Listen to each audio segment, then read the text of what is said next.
Assalamualaikum warahmatullahi wabarakatuh. Halo semua, gimana nih kabar teman-teman hari ini? Bertemu lagi di channel SMAN 1 Dringu. Bersama saya Marcella Aprilia akan membawakan podcast bertema Rahasia di Balik Makan Sahur. Gimana nih puasa teman-teman hari ini? Lancar gak? Kalian tahu gak manfaat dari sahur? Kita bahas lebih lengkapnya bersama tamu spesial kita hari ini. Teman-teman, ada yang bisa tebak gak? Siapa tamu kita hari ini? Kita kedatangan tamu spesial yaitu Ketua OSIS SMAN 1 Dringu yang bernama Naila Rohma. Kakak ini juga aktif dalam ekstrakurikuler Rohis dan Tahsin. Berikut ini salah satu kegiatan Kak Naila di sekolah. A'udzu billahi minasy syaithanir rajim. Bismillahirrahmanirrahim.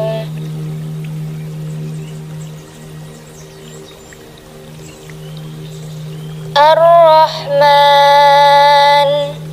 'allamal Qur'an,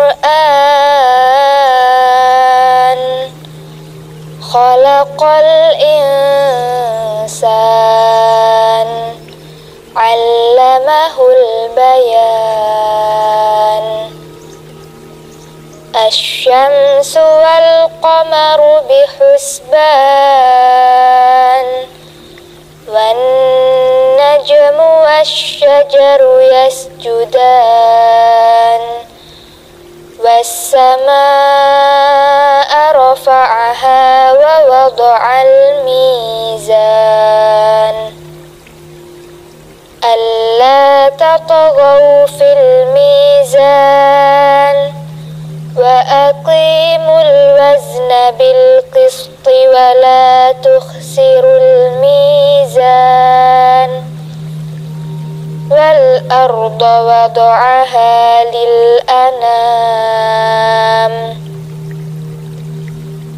fiha fakihatu wan nakhlu zatul akmam, wal habbu dzul asfi war rayhan, fabi ayyi ala'i rabbikuma tukadziban.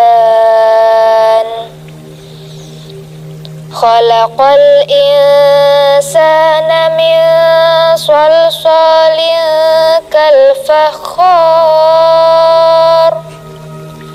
wa khalaqal janna min marijim min nar, fabi ayyi ala'i rabbikuma tukadziban.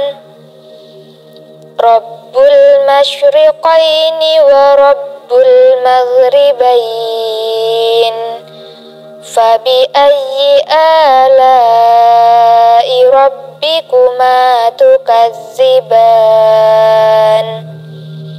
Marajal bahraini yaltaqiyan, bainahuma barzakhun la yabghiyan, fabi ayyi ala'i ربكما تكذبان صدق الله العظيم. Langsung saja kita sambut kakak ketua OSIS kita, Naila Rohma. Assalamualaikum. Waalaikumsalam. Selamat datang Kak. Silakan duduk. Terima kasih. Gimana nih kabarnya Kak Naila hari ini? Alhamdulillah baik. Kabarnya Kak Sela sendiri gimana? Alhamdulillah. Gini Kak, hari ini kan masuk bulan Ramadan. Ya, betul. Apa sih kegiatan yang dilakukan Kak Naila setiap harinya? Kegiatan sehari-hari itu mulai dari sahur ya. Sahur dari jam 3 mungkin sampai subuh, kemudian sholat subuh berjamaah. Setelah itu tadarus Al-Quran. Kemudian setelah tadarus Al-Quran, di rumah mungkin beres-beres sambil dengerin murotal Quran. Setelah itu masuk jam 8 sampai jam 9 sholat duha, kemudian setelah itu baca buku mungkin, dan sholat zuhur berjamaah. Setelah sholat zuhur berjamaah, tidur siang, kemudian bangun tidur, siap-siap untuk ke musola, tadarus sore, dan menunggu waktu berbuka puasa. Setelah menunggu waktu berbuka puasa selesai, sholat maghrib berjamaah, kemudian makan, buka bersama, sholat isya, kemudian tadarus. Pulang tadarus, tidur gitu. Menurut Kak Naila, hal-hal apa sih yang harus dilakukan di bulan Ramadan? Hal-hal yang sebaiknya kita lakukan di bulan Ramadan yang memperbanyak ibadah terutama. Selain itu mungkin yang paling awal, yang paling utama ketika bulan Ramadan datang itu kita harus berbahagia atas datangnya bulan Ramadan, karena sesuai dengan sabda Nabi Muhammad SAW, barang siapa yang bahagia atas masuknya bulan Ramadan, maka Allah mengharamkan jasadnya dari api neraka. Kemudian yang kedua itu, bagaimana kiranya kegiatan yang kita lakukan sehari-hari harus diniatkan untuk ibadah kepada Allah, karena akan sia-sia tuh nantinya kalau misal kita sudah berangkat sekolah mungkin tapi tidak diniatkan untuk mencari ilmu, beribadah kepada Allah, itu akan sia-sia karena semua amalan tergantung pada niat kita. Kemudian yang ketiga, mungkin kita meningkatkan semangat beribadah kita, terutama amalan-amalan wajib dan sunnahnya. Kalau misal kemarin nih kita baca Qur'annya 1 minggu 1 kali, mungkin sekarang bisa diubah, kita targetkan minimal di bulan Ramadan ini kita khatam 1 kali. Begitu. Boleh disebutkan nggak Kak? Sunnah-sunnah apa yang harus dilakukan di bulan Ramadan? Banyak sunnah-sunnah yang bisa kita lakukan di bulan Ramadan. Mungkin yang teman-teman tahu seperti sholat tarawih, sholat witir, kemudian sahur, berbuka dengan yang manis seperti kita. Kemudian kita tambahkan sholat duha, sholat tahajud gitu, sholat qobliyah dan ba'diyah. Boleh nanya gak Kak? Seberapa penting sih sahur itu? Kan sahur itu sih kayak ganggu kita gak sih? Pas kita lagi enak-enaknya tidur gitu. Harus bela-belain bangun gitu. Kenapa kok kudu sahur sih gitu? Selain untuk membantu kita dalam berpuasa di siang hari, sahur ternyata memiliki banyak keistimewaan dan keberkahan loh. Teman-teman pasti belum tahu nih. Kata Rasulullah SAW dalam hadis Bukhari dan Muslim yang bunyinya tasahharu fa inna fis sahur barokah, yang artinya bersahurlah karena sahur memiliki keberkahan. Jadi teman-teman jangan males tuh, karena sahur ini banyak loh keberkahannya. Keberkahan yang seperti apa itu sih, Kak? Menurut Ibnu Hajar Al-Haytami, keberkahan yang dimaksud dalam hadis tadi itu terdapat 2 keberkahan. Yang pertama, keberkahan di dunia berupa tenaga agar kita kuat melaksanakan ibadah di bulan Ramadan. Dan yang kedua, keberkahan di akhirat berupa pahala karena kita telah menjalankan perintah Allah Subhanahu wa taala. Seperti itu. Selain keberkahan, keistimewaan apa lagi nih, Kak? Selain keberkahan yang tadi disebutkan, ternyata sahur kan dilaksanakan di sepertiga malam tuh. Nah, sepertiga malam ini adalah waktu yang mustajab untuk kita berdoa. Gak mungkin doa kita tidak dikabulkan ketika kita berdoa di waktu sepertiga malam. Sesuai dengan sabda Rasulullah SAW dari Abu Hurairah yang artinya, Allah Tabaraka wa Ta'ala turun ke langit dunia ketika tersisa sepertiga malam terakhir.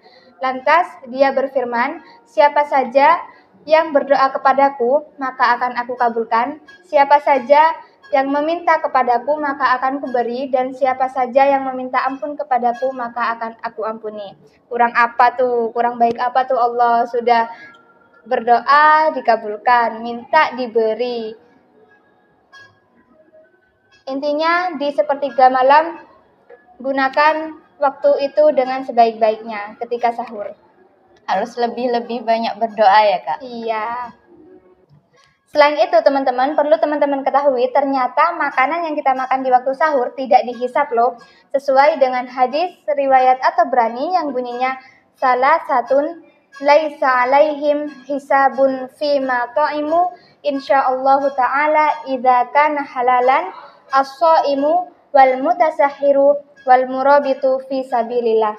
Jadi yang artinya ada 3 makanan yang tidak akan dihisap oleh Allah Subhanahu wa taala jika makanan tersebut halal. Yang pertama, makanan orang yang berbuka puasa, yang kedua makanan orang sahur, dan yang ketiga adalah makanan orang yang berjihad di jalan Allah.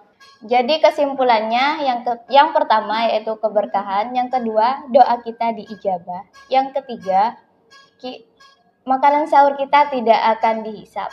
Kak Naila bisa jelasin nggak kepada kita sunnah-sunnah di balik sahur? Jadi sunnah-sunnah ketika makan sahur diantaranya yang pertama kita dianjurkan untuk mengakhirkan makan sahur. Kalau ketika berbuka kita dianjurkan untuk mengawali, kalau sahur kita dianjurkan untuk mengakhirkan. Sesuai sabda Rasulullah SAW, bakiru bil iftar wa akhirus sahur. Segerakanlah berbuka dan akhirkanlah sahur. Salah satu manfaatnya ketika kita mengakhiri makan sahur apa? Mungkin kita bisa langsung bersiap-siap untuk sholat subuh berjamaah. Kemudian sesudah sahur kita tidak tidur. Kalau kita segerakan makan sahur, kalau kita sahur di awal waktu, nantinya kan kita setelah sahur bisa tidur tuh sampai kesiangan, subuhnya sampai kelewat gitu. Itu yang pertama. Yang kedua, tetap sahur meskipun sudah kenyang. Kita dianjurkan untuk tetap sahur meskipun dengan seteguk air atau 1 biji kurma. Karena di dalam sahur tadi sesuai yang dijelaskan, sahur memiliki keberkahan. Jadi jangan sampai tuh karena kita sudah kenyang, kita tidak sahur sama sekali. Lalu yang ketiga, ketika makan sahur kita dianjurkan jangan terlalu kenyang. Karena kan tujuan dari puasa ini adalah untuk menahan hawa nafsu. Kalau kita terlalu kenyang, kita biasanya itu jadi malas untuk beribadah. Sehingga kita tidak maksimal tuh nantinya untuk beramal, melakukan amalan-amalan wajib dan sunnah. Jadi jangan sampai nih teman-teman karena ingin puasanya tahan 1 hari, makan sahurnya terlalu banyak. Nah, itu tidak baik juga sih kalau terlalu banyak makan sahur. Sewajarnya dan secukupnya saja. Mungkin cukup itu saja sunnah-sunnah dari makan sahur yang bisa saya jelaskan. Baik, terima kasih untuk Kak Naila sudah berkenan hadir di channel kita. Semoga apa yang disampaikan oleh Kak Naila bisa teman-teman lakukan. Sekian podcast kita hari ini. Kurang lebihnya mohon maaf. Wassalamualaikum warahmatullahi wabarakatuh. Dadah.